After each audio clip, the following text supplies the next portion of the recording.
Hello, everyone, and welcome to week 5.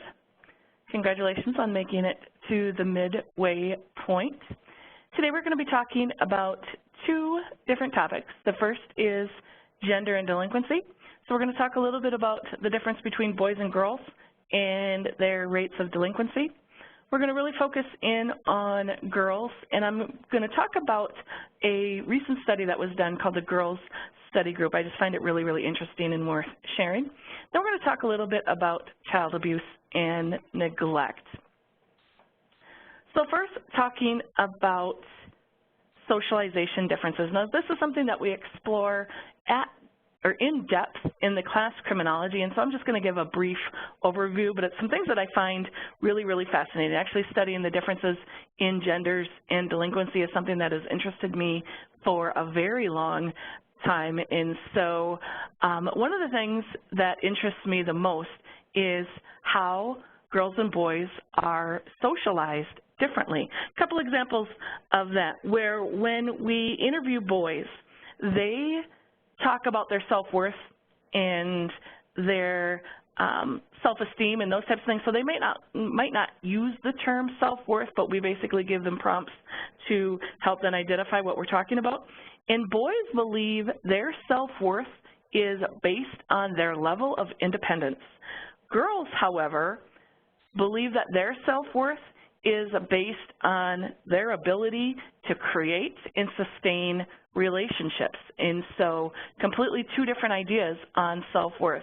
As far as provocation goes, if someone is provoked, a girl is going to feel very, very anxious about that provocation.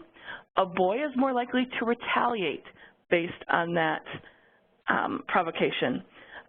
Same kind of goes with anger. Girls will blame themselves, whereas boys will blame others and, again, be more prone to retaliate. As far as stress goes, girls internalize that stress, boys externalize that stress. So we're already dealing, and this begins very, very young, and so we need to take those into consideration when we're looking at criminology and how boys and girls are socialized differently. We also have what is known as the gender schema theory, and this is really looking at how our culture really polarizes boys and girls by creating these gender role stereotypes. Our culture, our society really articulates or really demonstrates at several different levels how boys are supposed to act and how girls are supposed to act. And so those are things that are really interesting to look at when looking at sociological theories. When we look at the current rates of delinquency, although we know that currently the rate of delinquency for girls is increasing faster than the rate for boys, both are decreasing. So the good news is that our rates of delinquency are decreasing. However, when we separate that by gender, we do see girls having an increase in delinquency. However, hands down, boys continue to be the predominant delinquents. 4 to 1, actually, is what the rate is offending boys versus girls. Now, there's a couple of interesting things in that we need to look at. Now, this research isn't well developed, but there is research nonetheless. One of the things that's interesting is looking at the role of hormones. Now, both boys and girls, both men and women, have testosterone as well as estrogen. So girls have testosterone, boys have estrogen, obviously in differing amounts or different amounts. One of the things that's been studied that's kind of interesting is some studies are showing a slight increase of testosterone levels in delinquent girls versus the general population.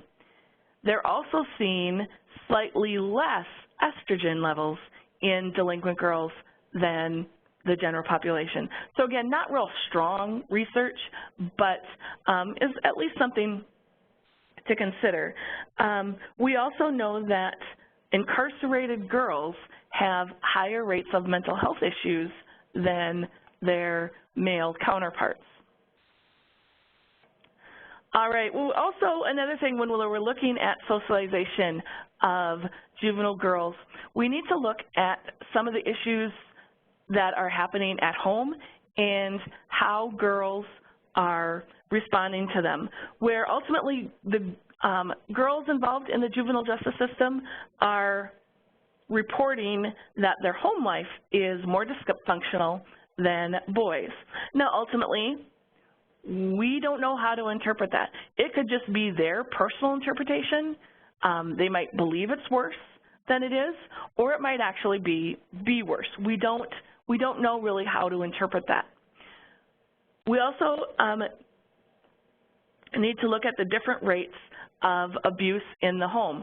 We know juveniles involved in the justice system, girls report higher levels of abuse in their home than boys do.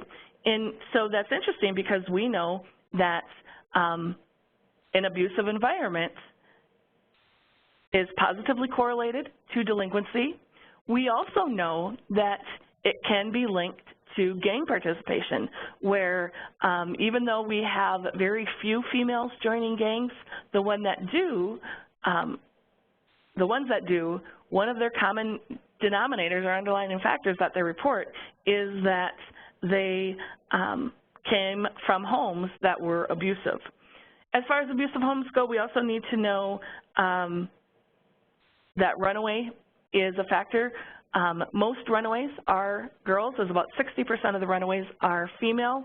And again, one of the key reasons that girls run away from home is because they're running away from something, and a lot of times that something is some form of abuse. Now, ultimately, you know, what do you believe is the most convincing argument?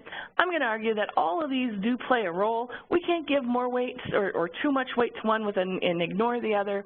But basically, these are just ultimately, hopefully, what you take away from this is that we know that socialization definitely has an impact, and we see that impact being different, not right or wrong, not more or less. We just know it's different for girls versus boys. All right, onto this girl study group. Now, this research was done in 2008. It is ongoing. I should say it began in 2008. Is ongoing, but our findings are really, really interesting. And basically, this group was selected by the OJJDP, and basically they wanted to answer, they had 3 different hypotheses.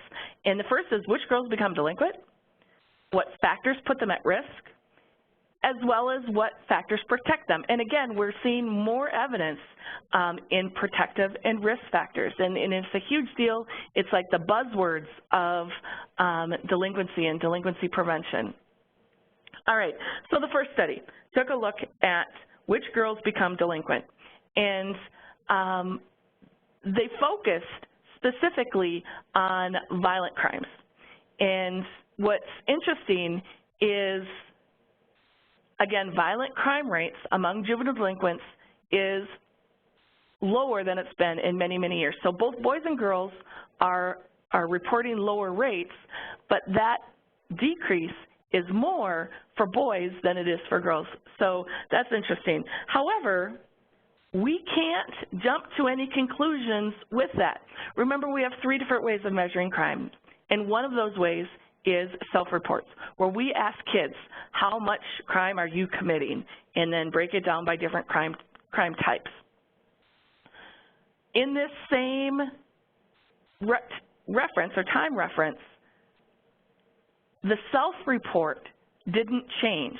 What changed, what we were looking at, how we measured it initially, was the law enforcement rates. So we used UCR data. And again, both were lower, but that jump was lower for boys. However, when we looked at the self-reports for that same time frame, we didn't see any change. So then we have to take a look at, okay, why are there more police reports but not self-reports? And so one of the possible explanations is changes in law enforcement.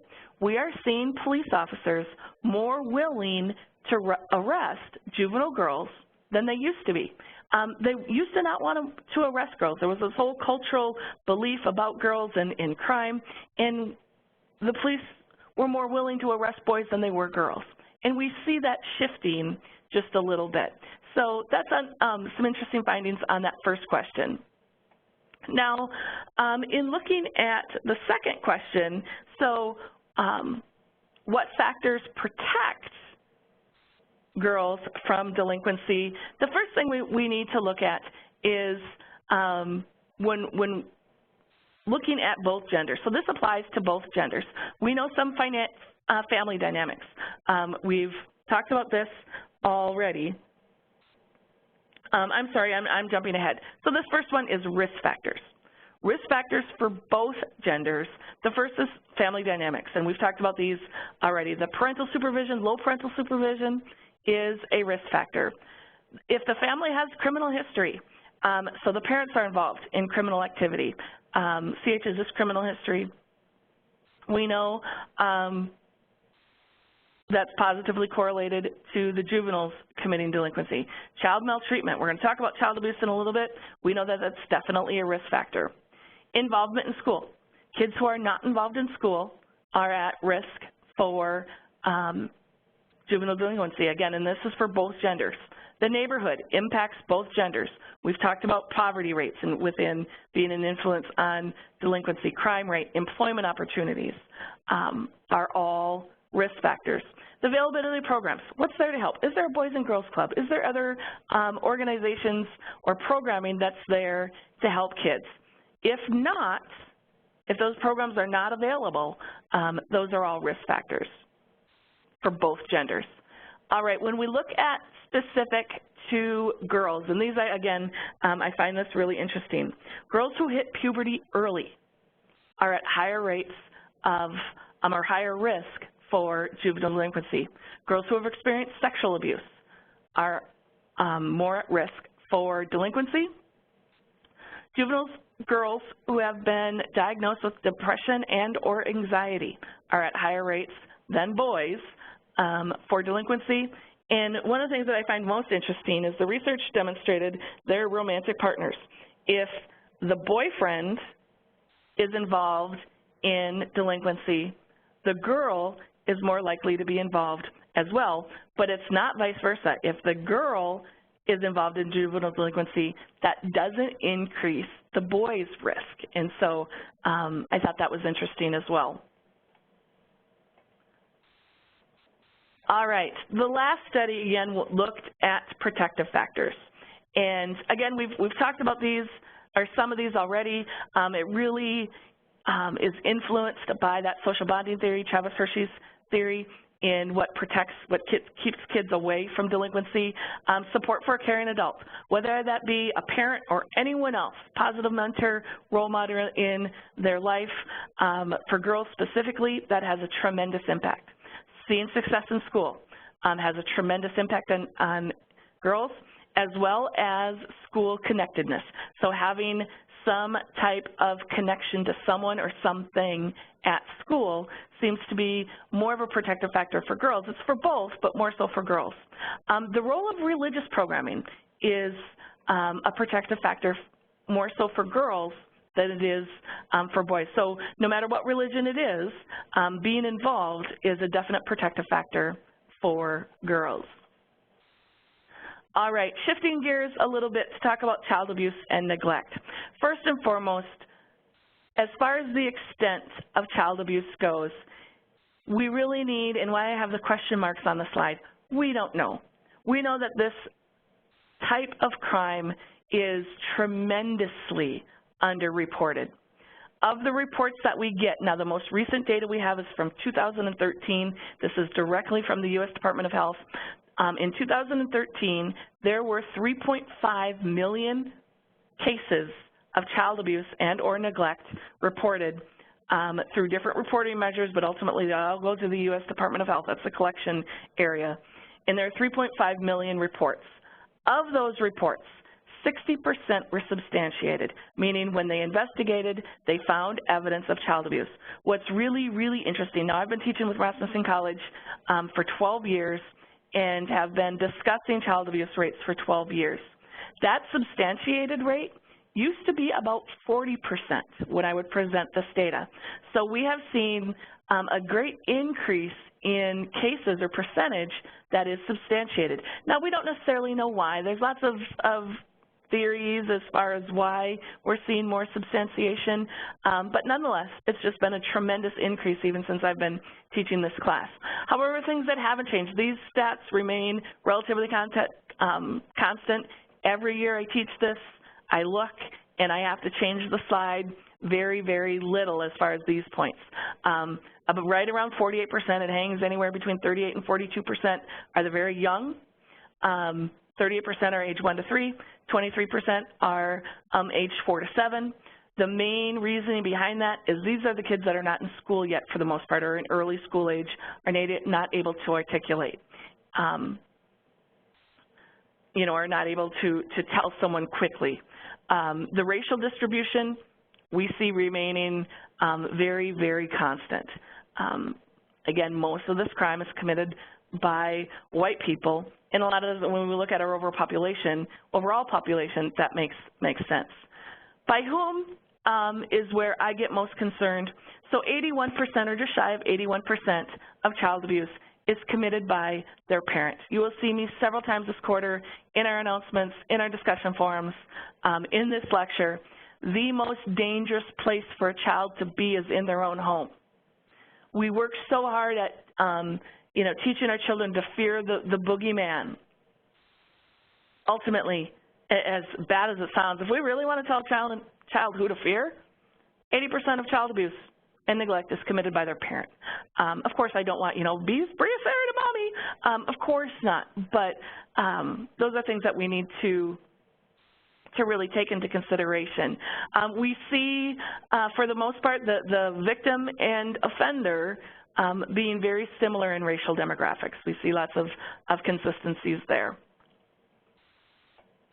All right, now I put causes here in quotes because part of me feels like by saying causes, I'm giving someone an excuse and I don't want it to be there. Maybe risk factors, now in hindsight being 2020, maybe risk factors would have been a better title for this slide, but ultimately, whatever you want to call it, we know that when parents were victims themselves of child abuse, they are more likely to abuse their own children.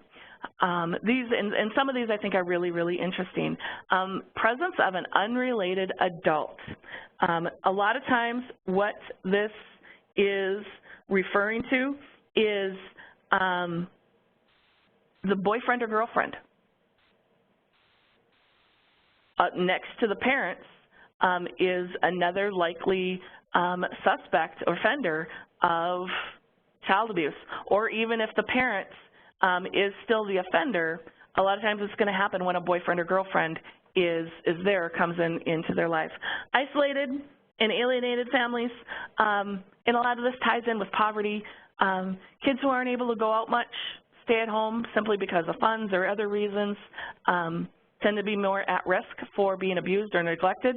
Poverty, we've talked about poverty a lot already, and so we know that poverty is a risk factor. Substance abuse is a huge risk factor. Substance abuse of the parents, and again, I'm not giving them excuses. We just know that this tends to be a risk factor.